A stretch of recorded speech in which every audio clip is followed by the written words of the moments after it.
एक इच्छा से कुछ नहीं बदलता, लेकिन एक संकल्प बड़े बड़े परिवर्तन लाने में सक्षम होता है। तभी तो कहते हैं कदम छोटे हों मगर बड़े निशान हों, कदम छोटे हों मगर बड़े निशान हों, कोशिशें छोटी हो मगर बुलंद पहचान हो। जी हाँ दोस्तों, स्वागत अभिनंदन आप सभी का आज के इस विशेष कार्यक्रम, इस विशेष पेशकश जिसे हम कहते हैं युवा उत्सव और युवा संवाद।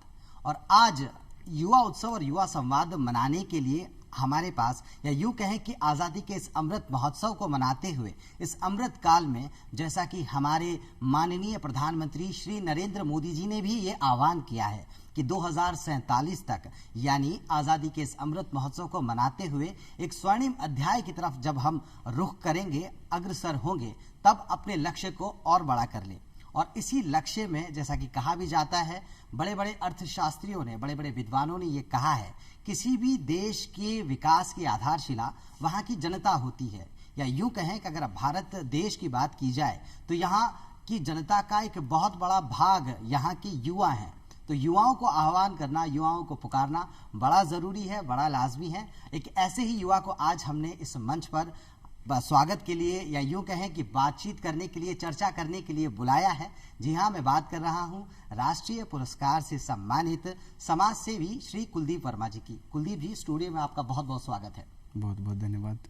कुलदीप जी, जब हम सुनते हैं युवा उत्सव और युवा संवाद, अपने आप में 2047 तक का जो एक ख्वाब, जो एक संकल्प, जो माननीय प्रधानमंत्री श्री नरेंद्र मोदी जी ने देखा है, उसे साकार करने की बात की जाती है।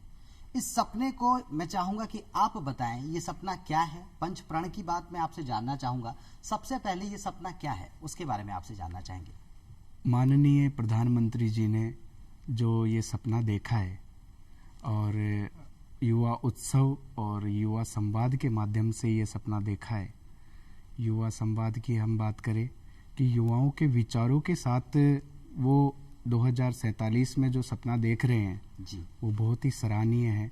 माननीय प्रधानमंत्री जी का जो सपना है वो बहुत सराहनीय है।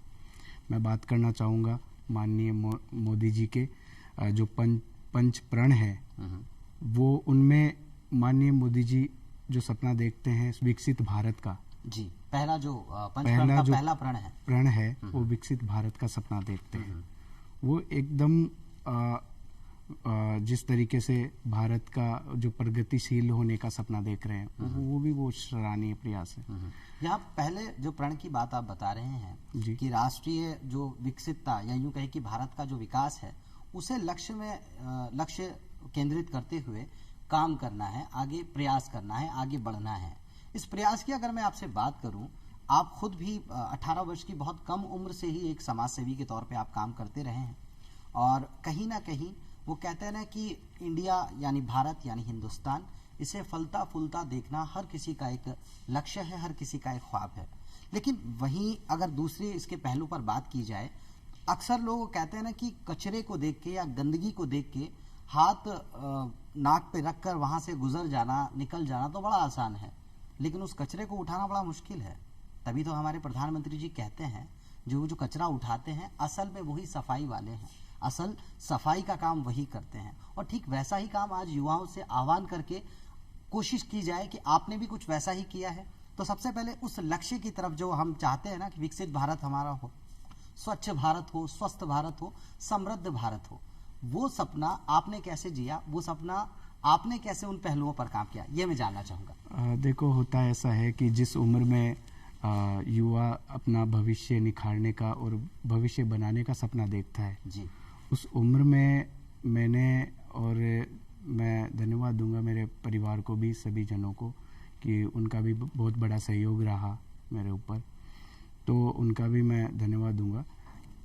उन्होंने मेरे को सपोर्ट किया और मैं सामाजिक क्षेत्र में लगातार जुड़ा रहा, काम करता रहा। और जिस उम्र में आपने बताया कि युवा कचरे को देखकर या गंदगी को देखकर नाक पर हाथ रखता है कि बदबू नहीं हो सके, तो उसी चीज़ को मैंने स्वच्छता के माध्यम से, क्योंकि माननीय प्रधानमंत्री मोदी जी ने लाल किले की प्राचीर से ये आह्वान किया था कि अपना देश स्वच्छ और साफ होना चाहिए, और महात्मा गांधी जी का भी यही सपना था कि देश स्वच्छ होना चाहिए। तो उसी उपलक्ष्य में मैंने भी काम स्टार्ट किया। स्वच्छता से संबंधित मैंने गांव में काफ़ी सारी गतिविधियां करी, और उसी के फलस्वरूप मेरे पड़ोस की ग्राम पंचायत है, राजस्थान की प्रथम ODF+ ग्राम पंचायत, जाहोता ग्राम पंचायत है। तो उसमें हमने काम 2017 से हमने काम स्टार्ट किया था जी। और लगातार हमने वहाँ काम किया, और इसके फलस्वरूप आज वो ODF+ ग्राम पंचायत है। तो हमारे बीच में एक बहुत बड़ा एक उदाहरण है कि वो ग्राम पंचायत नेशनल लेवल पर आज हाईलाइट है। क्या बात है। तो ये हाईलाइट जो, या यूँ कहें कि अपने आप में एक उदाहरण के तौर पे, एक मिसाल के तौर पर आगे निकल आने का काम, आप जैसे युवा जब उस सपने के साथ, मोदी जी के इस सपने के साथ जुड़ते हैं ना, तो वो सपने हकीकत में बदलते हुए नजर आते हैं। यहाँ मैं आपसे जानना चाहूँगा, भारतवर्ष जहाँ पर 15 से 29 वर्ष के जो युवा हैं, उनकी आबादी का एक बहुत बड़ा हिस्सा है। भारत की जो कुल आबादी है उसका लगभग 18% ये आबादी है। तो यहाँ अगर मैं ये कहना चाहूँ कि अगर इस देश को असल में विकसित करने का काम कोई कर सकता है तो यहाँ का युवा ही कर सकता है। युवा के कंधे पे या युवा शक्ति पे ही वो पूरा का पूरा दारोमदार है।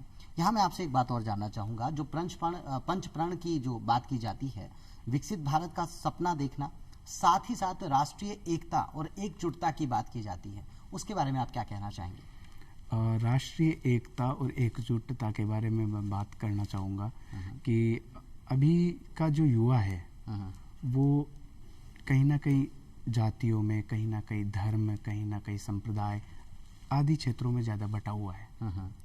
उन युवाओं को एक जगह होना चाहिए, और यह 2047 में मोदी जी का सपना है कि वो सब एक रहे, एकजुटता से रहे।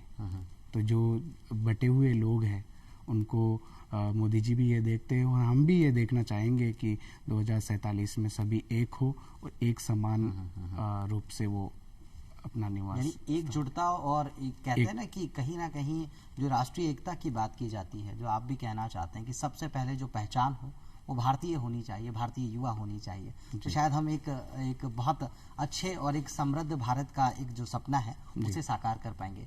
तो जैसा कि पंच प्रण के 2 प्रण आपने बताए हैं, और ये पंच प्रण की बात जब की जा रही है, राष्ट्रीय एकता की बात की जा रही है, संघर्ष और चुनौतियां बहुत सारी आती है। जब आप एक कम उम्र में रहते हुए और अपने से बड़ी उम्र के लोगों को ये समझाते हैं कि आपको सफाई भी अच्छी रखनी है, आप मानव कल्याण में, समाज कल्याण में, देश सेवा में किस तरह से अपने आप को अपना जो इनपुट है, या यूँ कहें कि खुद भी आप उसमें लग के और ये काम कर सकते हैं।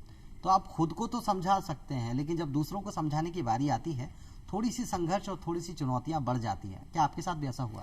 थोड़ी सी संघर्ष नहीं बोल सकते इसको, बहुत सारा संघर्ष बोल सकते हैं जी। बहुत सारा संघर्ष करना पड़ता है किसी अपने से बड़े लोगों को समझाने के लिए।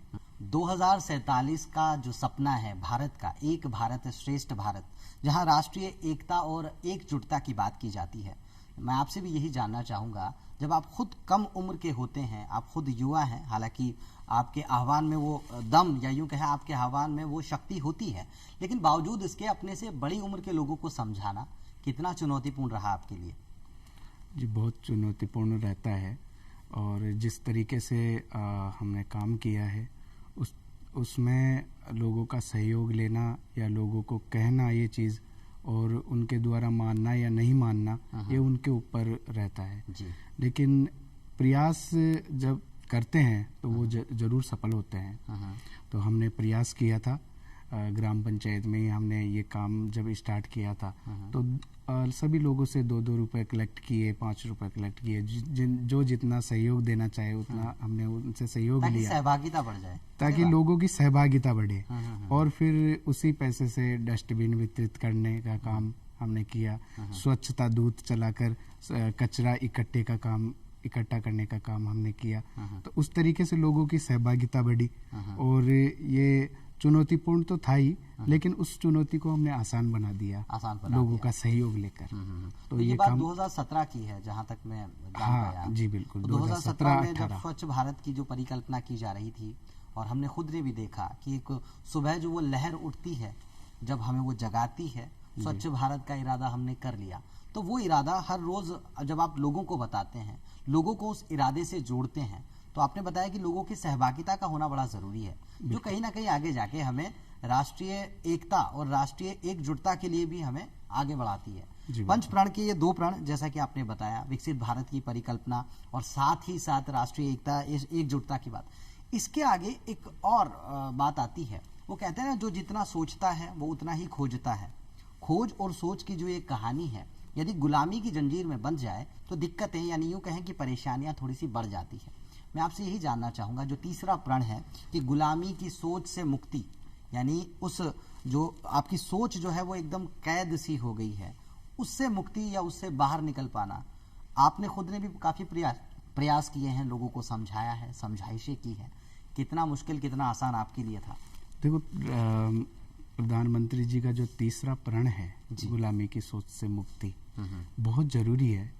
और मैं तो इस प्रण को जो बच्चों के माँ बाप होते हैं उनको भी कहना चाहूँगा कि अपने बच्चों को एक तरीके से थोड़ा आज़ाद भी रखना चाहिए जी, थोड़ा सा छूट देनी चाहिए कि बच्चा जो कर रहा है उसका जिस चीज़ में मन है वो चीज़ उसको करने देना चाहिए। बिल्कुल, ये सर सबसे सत्य बात है।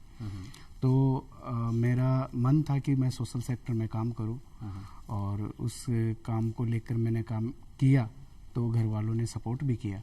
अगर मेरे को गुलामी की जंजीरों में बांध कर रखते नहीं कि तुम्हें तो यही करना है, तुम्हें तो पढ़ाई करनी है, ये करना है, वो करना है, तो वो चीज़ नहीं हो पाती आज, और आज मैं इस मंच पे भी नहीं हो पाता। अरे अच्छा, एक बात कही जाती है, जब स्वामी विवेकानंद जी भी कहते हैं, उठो जागो और तब तक मत रुको जब तक आप लक्ष्य की प्राप्ति ना कर लें।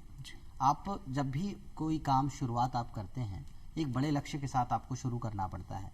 जैसा लक्ष्य 2047 तक भारत के माननीय प्रधानमंत्री जी ने देखा है, उस लक्ष्य की प्राप्ति के लिए युवाओं से आह्वान किया है, और एक युवा होने के नाते आपने भी कहीं ना कहीं उस मुहिम में अपने आप को पाया है, उस मुहिम में आप भी खुद जुड़ चले हैं। मैं आपसे ये जानना चाहूँगा, जब गुलामी की उस सोच की बात होती है, जब कहते हैं ना कि कोई भी आसानी से आपको ये कह देता है कि आपको अभी फ़िलहाल अपना करियर बनाना चाहिए, ये तो काम जब आप एक अच्छी खासी उम्र पालें उसके बाद के होते हैं, लोग बहुत आसानी से इस तरह के कमेंट्स और इस तरह की टीका टिप्पणी कर देते हैं। उस सोच से आपने कैसे अपने आप को कैसे उन संघर्षों से, वो कहते हैं ना कि सफलता क्षण भर में भरी कोई उड़ान नहीं होती, इसके पीछे संघर्षों का लंबा इतिहास छुपा होता है।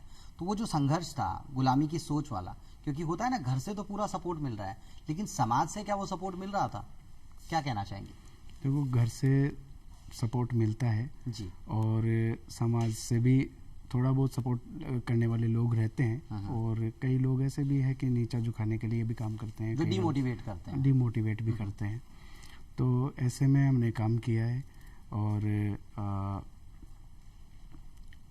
जो काम शुरुआत से जो हमने किया है उसका ज़्यादातर हमें सकारात्मक रूप से, सकारात्मक ऊर्जा के साथ जो हमने काम किया उसका सकारात्मक ही फल मिला है, परिणाम भी सकारात्मक रहा है। क्या बात है। बिल्कुल। 2019-20 में मैंने यूथ अवार्ड के लिए फॉर्म अप्लाई किया था, तो उसमें भी मुझे सकारात्मक ही जो है वो रिजल्ट मिला है। तो राष्ट्रीय पुरस्कार जब मिल जाता है, और एक कहते हैं ना कि मानव सेवा के लिए, देश सेवा के लिए वो राष्ट्रीय पुरस्कार जब मिलता है, उससे बड़ी कोई बात होती नहीं है। आप खुद भी नेहरू युवा केंद्र से जुड़े रहे, और उसके बावजूद आपने वो शुरुआत की, आपने कोशिश की, और वो कोशिश का परिणाम आपको मिला भी। अभी 2023 में ही आपको वो विधिवत तरीके से वो अवार्ड, आपका जो इनाम है वो आप तक, आपके हाथों तक पहुंचा है। ये बिल्कुल सही बात है।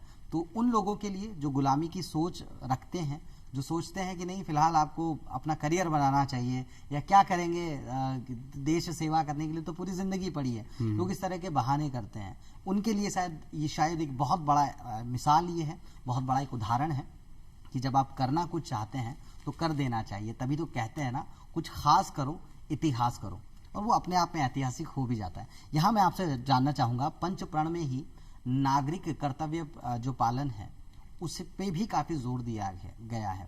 तो मैं आपसे ये जानना चाहूँगा कि वो कौन से ऐसे नागरिकों के कर्तव्य हैं जो उन्हें खुद को निभाने चाहिए, नैतिक तौर पे भी अगर मैं बात करूँ, सामाजिक तौर पे भी बात करूँ, क्या लगता है आपको? देखो, नागरिक कर्तव्य की मैं बात करूँ, नागरिक नागरिकों का जो भी कर्तव्य होता है जी किसी भी तरीके से, चाहे वह, मैं स्वच्छता की बात कर रहा था इतनी देर से, जी मैं आगे और भी बात करूंगा, मैं शिक्षा के बारे में बात करूंगा, मैं स्वास्थ्य के बारे में बात करूंगा। जो भी कर्तव्य है जिस फील्ड से वो रिलेटेड है, मैं अगर डॉक्टर हूँ तो मेरा क्या कर्तव्य बनता है, मैं अगर फौजी हूँ तो मेरा क्या कर्तव्य बनता है, मैं अगर सैनिक हूँ तो मेरा क्या कर्तव्य बनता है। वो जो कर्तव्य है उसका, वो जो उसका काम है, वो बखूबी उनको निभाना चाहिए। यही मेरा इसमें। अच्छा, यहाँ युवाओं को जब आह्वान किया जाता है तो साहित्य से जुड़ने की बात की जाती है और 5 अलग अलग विधाएं बनाई गई हैं, जिन विधाओं में एक कंपटीशन, एक प्रतिस्पर्धात्मक तरीके से युवाओं को एक मंच प्रदान करने की कोशिश की गई है।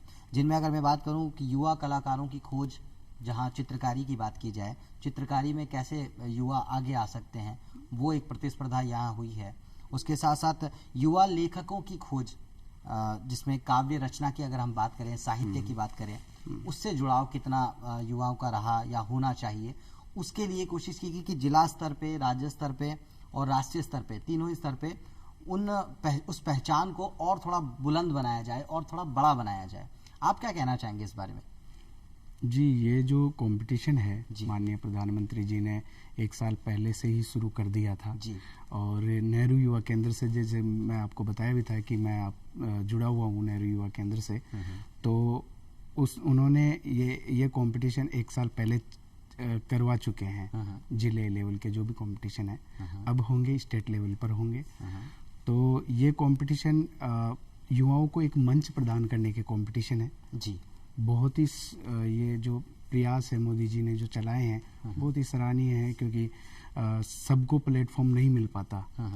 और मैं तो ये भी कहना चाहूँगा कि इसमें कई और भी अलग से वैरायटी है जो जिनमें आप कंपटीशन करवा सकते हैं। और भी कई सिंगिंग कंपटीशन है जो आप करवा सकते हैं, गायन प्रतियोगिता है वो भी करवा सकते हैं। इसमें कई सारे ऐसे कंपटीशन है जो और भी करवा सकते हैं। तो ये बहुत बड़ा प्रयास है। शायद मोदी जी ने आपकी बात ऑलरेडी सुन ली है। सांस्कृतिक उत्सव जैसा कि ग्रुप इवेंट्स करवाए जाते हैं, शायद हो सकता है कि उनमें और एड ऑन हो के वो एकल भी, जैसा आप चाहते हैं कि एकल गायन का भी कुछ अगर कुछ हो तो ऐसा हो सकता है। तो राष्ट्र के जो युवा हैं उन्हें एक कहते हैं ना कि गुलामी की सोच से भी आज़ादी चाहिए, अपने कर्तव्यों को भी उन्हें जानना चाहिए और जो लक्ष्य है विकसित भारत का उसे हमेशा ध्यान रखना चाहिए। साथ ही साथ अगर मैं बात करूं राजस्थान की, वो कहता है ना कि सोनारी धरती जटे चांदीरो आसमान, रंग रंगीलो रस भर्यो म्हारो प्यारो राजस्थान। इस प्यारे राजस्थान की ही बात क्यों ना की जाए, बल्कि पूरे के पूरे हिंदुस्तान की बात की जाए। हम बहुत सारी विरासतों से, हमारी धरोहरों से बहुत समृद्ध हैं और इन धरोहरों की बात की जाए, इन विरासतों की बात की जाए, इन पे गर्व करना भी मोदी जी के उन 5 प्रणों में कहीं ना कहीं शामिल है। क्या कहना चाहेंगे इस बारे में? देखो, राष्ट्र की धरोहरों को तो संभाल कर रखना ही चाहिए जी। बहुत ही शानदार ये कथन है मोदी जी का।